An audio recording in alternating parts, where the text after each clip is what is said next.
Bad debts की adjustment में ना बच्चे बहुत कंफ्यूज हो जाते हैं कि बैड डेट्स भी है, ठीक है, उसके बाद डेटर्स भी है, उसके बाद एडिशनल भी है, एसेट्स है, ठीक है। What are those? Number one, whenever you see outstanding income कहीं पे आ रही है, हमको कमीशन था रिसीव होना था और हमारे एडजस्टमेंट में लिखा था कि आउटस्टैंडिंग कमीशन है आ जाएगा उस एसेट में से, तो वो भी एसेट साइड जाएगा डेप्रिसिएशन। I am clear?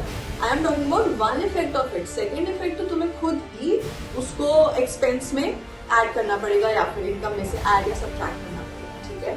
फिर अगर उसका एक्सपेंस है, एसेट है, तो इनकम क्या है? लायबिलिटी, बैलेंस शीट में, वो भी डेटर्स के अंदर। तो डेटर्स में सबसे पहले तो एडिशनल बैड डेट्स माइनस कर दो, ठीक है, और साथ में एडिशनल डिस्काउंट में क्या हो जाएगा? इफेक्ट की मैं बात कर रही हूँ for this and for this. Outstanding हमेशा ऐड होगा अगर आउटस्टैंडिंग इनकम प्रोविजन, ठीक है। अब वो प्रोविजन किसी का भी हो सकता है, ठीक है। That provision can be your of bad debt. Hi everyone, welcome back to my channel.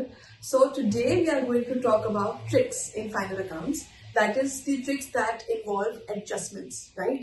So all the adjustments are a little overwhelming, and understanding and applying it in the paper when the time is extremely limited becomes difficult for especially those children who are new to accounts, right? So this is a video especially for those who find it difficult to study accounts at a very last moment, and so that they can gain from this video.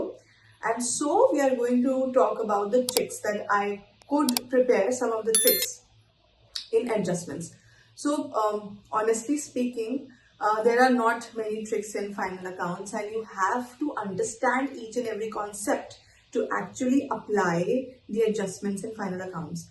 But I have tried overall उसमें से कुछ part to give you the best that I can in the form of tricks. So first of all, I have divided adjustments into asset and liability. That means what all things will definitely come in asset and what all things will definitely come in liabilities. मैंने उस part में उनको divide कर दिया है. So these things will 100% come on the asset side. ठीक है? What are those? Number one, whenever you see outstanding income कहीं पे आ रही है, हमको commission था, receive होना था और हमारे adjustment में लिखा था कि outstanding commission है आपके पास, तो कमीशन रिसीव्ड, ठीक है, वो है सिचुएशन आपके पास, तो आप बिना सोचे उसको एसेट में लिखेंगे, ठीक है। देन प्रीपेड एक्सपेंस, कोई ऐसा एक्सपेंस है, रेंट है जो हमने अगले साल का पे कर दिया है और लिखा हुआ है that it has paid in advance, the rent, that expense that is there, that is paid in advance. So उसका क्या करना है? बिना सोचे एसेट में डाल देना, ठीक है। डेप्रिसिएशन हमेशा उस एसेट में से सब्ट्रैक्ट होता है।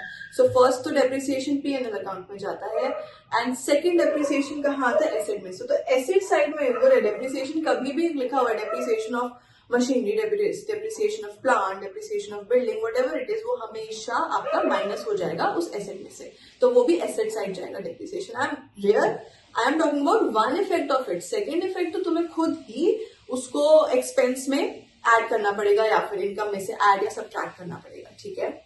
Then closing stock 100% asset side जाएगा, बिना सोचे। जैसे क्लोजिंग स्टॉक एडजस्टमेंट में देख रहा है उसको वहीं पे डाल दो, ठीक है। तो ऐसे करके we have few things that will always come on the asset side and opposite to it क्या चीजें जो हमेशा लायबिलिटीज में आएंगी?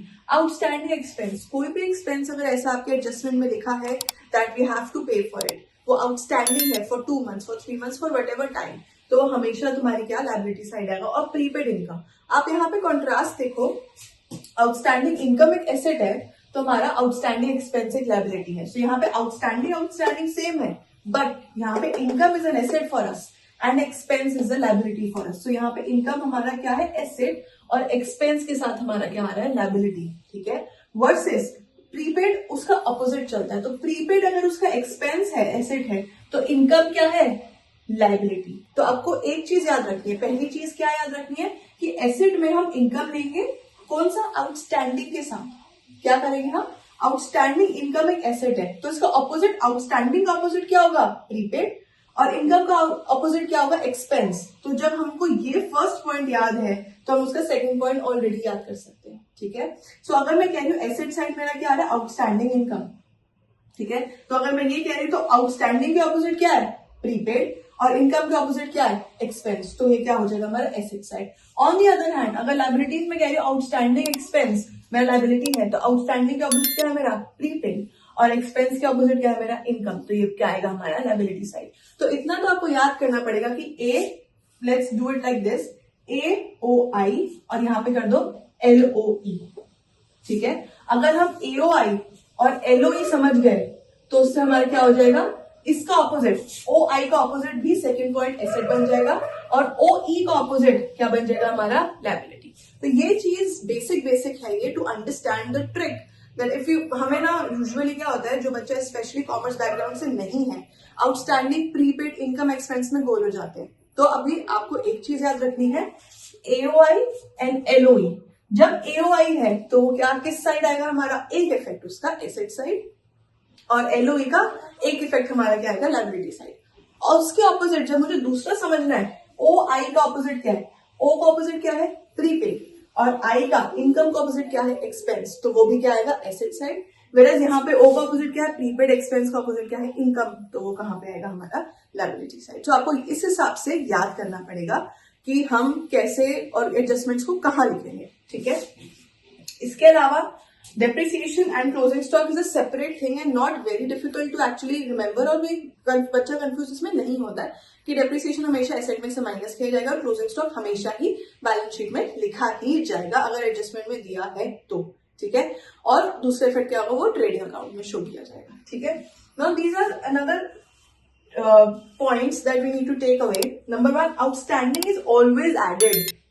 Outstanding हमेशा add होगा। अब ये second effect की मैं बात कर रही हूँ यहाँ पे, ये second effect की मैं बात कर रही हूँ for this and for this. Outstanding हमेशा add होगा। अगर outstanding income की बात है, outstanding expense की बात है, उस particular income और expense में outstanding को सीधा add कर दो, ठीक है। एक तो मैंने outstanding income और outstanding की prepaid की बात करी, asset और liability में division, और दूसरी मैं बात कर रही हूँ सेकेंड इफेक्ट की, उसके अपने एक्सपेंस या इनकम में। तो जब भी आउटस्टैंडिंग है आप उसको ऐड कर दोगे, और जैसे ही प्रीपेड आ जाएगा या आउटस्टैंडिंग, हम प्रीपेड हमेशा सब्ट्रैक्ट होगा फ्रॉम योर इनकम और फ्रॉम योर एक्सपेंस। सो ये दूसरी चीज है, trick that you have to understand. So इस वाले मेथड से आपके 4 of your tricks are solve, 5th and 6th they are solve, ठीक है। Now one basic major adjustment that also comes in is this one, provision, ठीक है। अब वो provision किसी का भी हो सकता है, ठीक है। That provision can be or of bad debts, that provision can be or of discount on bad debts, ठीक है।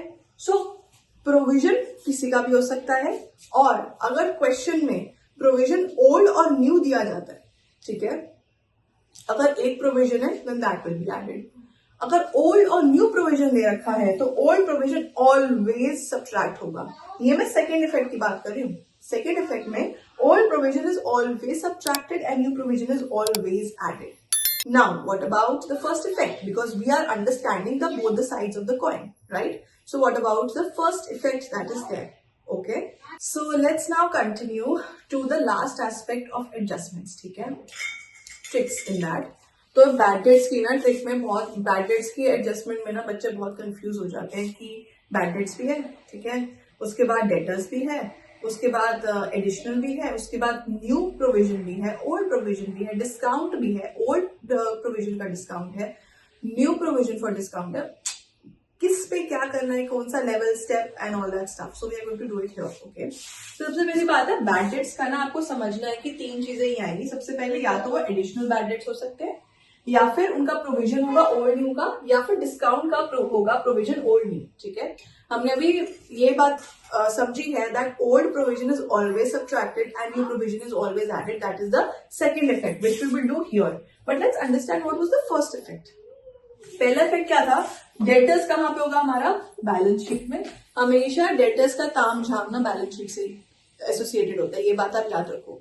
तो जहां भी बैड डेट्स है, प्रोविजन है, डिस्काउंट है, वो सब काम कहां पे होगा हमारा, बैलेंस शीट में, वो भी डेटर्स के अंदर। तो डेटर्स में सबसे पहले तो एडिशनल बैड डेट्स माइनस कर दो, ठीक है, और साथ में एडिशनल डिस्काउंट भी क्या हो जाएगा, माइनस। ये दोनों चीजें हो जाएंगी minus.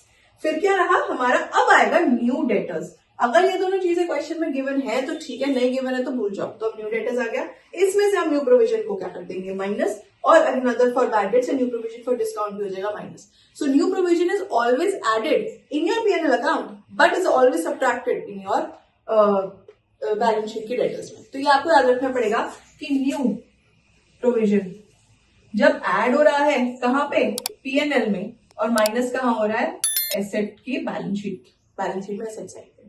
Then in your bad debts and discount, अब खत्म यहाँ पे नहीं होता because it's a very huge adjustment. सबसे पहले तो ये हो जाएगी, हमें ये समझना है कि डेटर्स में क्या होगा, जो सेकेंड इफेक्ट था अबाउट योर बैड डेट्स, तो इसमें एडिशनल बैड डेट्स ऐड होंगे, न्यू प्रोविजन भी ऐड होगा और ओल्ड प्रोविजन माइनस, सिंपल, ठीक है। और डिस्काउंट में कोई एडिशनल है तो ऐड हो जाएगा, और न्यू प्रोविजन ऐड और old provision subtract. So this is how we have to do all of this. You have to always remember that new provision is always added in bad debts, but it is subtracted in your asset side, and old provision is always subtracted. ठीक है? So in this, with this we cover all the major adjustments and final accounts that are there. ठीक है? So सबसे पहला हमने क्या किया? We divided all the adjustments into assets and liabilities, and what we remember AOI and LOE. ठीक है? AOI means asset side पे outstanding income and liability side पे outstanding expense, ठीक है, for one of the effects. and इसका opposite क्या होगा, prepaid. इसका opposite, I का opposite क्या होगा, expense, ठीक है। तो ये भी कहाँ आएगा, asset side. O का opposite क्या होगा, prepaid. expense का opposite क्या होगा, income. ये कहाँ आएगा, liability side. The second effect. First effect is outstanding always added no matter what the income and expenses, and prepaid is always subtracted no matter what the income and expense. ठीक है? So से 4, depreciation 5, 6 is your closing stock which is always come in your asset side, and all your adjustments regarding your bad debts will come in this aspect. So हमारा यहाँ पे क्या था, new provision is always added, old provision is always subtracted, but this is in situation of your P&L account. But जब हम asset side की बात करते हैं तो यहाँ पे हमें old से कोई लेना देना नहीं है, सिर्फ न्यू से लेना देना है, जो कि होगा माइनस, जो कि यहाँ पे हो रहा था ऐड, ठीक है। तो आपको ये याद रखना पड़ेगा कि पीएनएल में जब न्यू प्रोविजन ऐड हो रहा है तो वो एसेट साइड डेटर्स में से वो माइनस होगा, और ओल्ड का हमारा कोई लेना देना नहीं है बैलेंस शीट के साथ, ओल्ड प्रोविजन का, ठीक है, nothing to do with it, ठीक है। So with this is the very short video of talking about all the tricks that are there in adjustments, and I hope that now you will be in a better situation to perform all the adjustments that are there in final account. So that was my main aim for giving this video, which is quite short and crisp. So thank you everyone. So please like, share and subscribe and watch more such videos. We have videos on manufacturing account, trading account, P&L and all the adjustments that are there. Okay, we also have videos on journal entries. We have 2 practical questions on journal entries, where one of them is a very basic one and the other one is a bit of difficult side towards the difficult sides for practice. And please comment, and if you have any doubt in all of this, you can definitely comment and I'll try to solve and give that answer in that comment itself. Thank you.